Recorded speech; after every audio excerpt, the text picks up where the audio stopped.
Hi, I'm Sophie and this is Graham, and our company is Kooky dough, and we supply rolls of raw cookie dough in 4 different flavours that you just slice up, pop in the oven for 8 to 10 minutes to get lovely warm fresh cookies and nice smell in the house.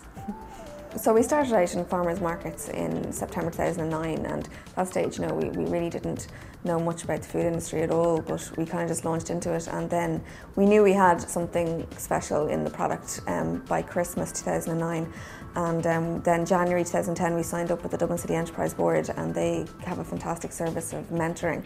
So we got a brilliant mentor who's very experienced in the food industry in Ireland, and he was really helpful for us, in terms of how we prepare for buyers' meetings, contacts, and just basically got us a lot more informed on what we needed to do going into the meeting. So that really helped us.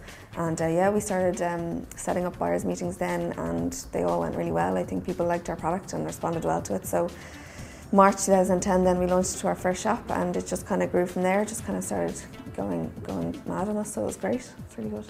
I mean, we've always had a big emphasis on quality of our product and that, and I suppose the fact that it's slightly unique to what's in the market at the moment, and we just kept pushing that. And I think we were lucky in the sense that Tesco picked up on what we were doing with our own product and wanted to come aboard and produce something conceptual for themselves.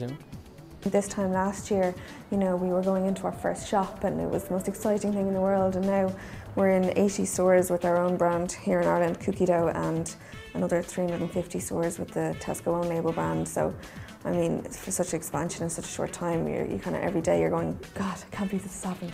But yeah, no, it's great. It's a really good feeling.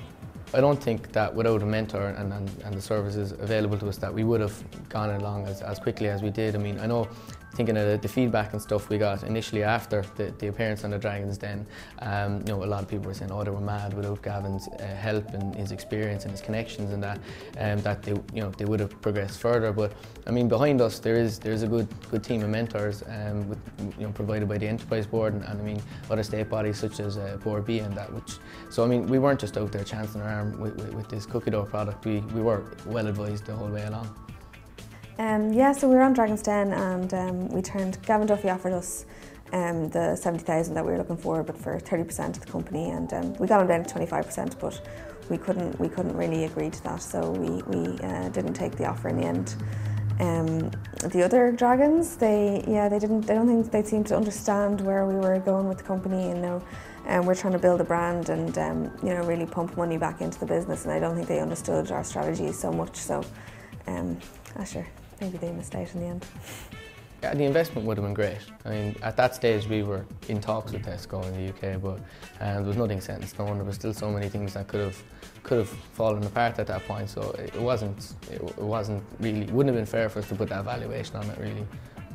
Yeah, I think definitely entrepreneurship should be something really kind of promoted from all angles, be it inside the school and outside the school. I think the word entrepreneur sometimes gets, you think Richard Branson, you think Bill Gates and stuff like that. But I mean, an entrepreneur is a guy with a chip shop. An entrepreneur is a taxi driver.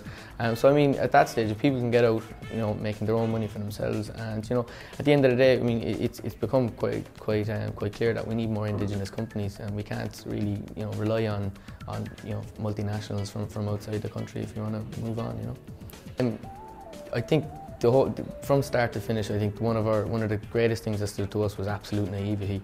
We went out day one, we stood at the farmers market, we're like, yeah, we're going to sell this, we're going to be in this shop, that shop, and I think naivety, if you can hold on to that as long as you like, as long as you can, and just kind of build your, soak up everything that you can learn from around you and use the resources available to you, because in fairness, Ireland is a very, very conducive place to start up a business.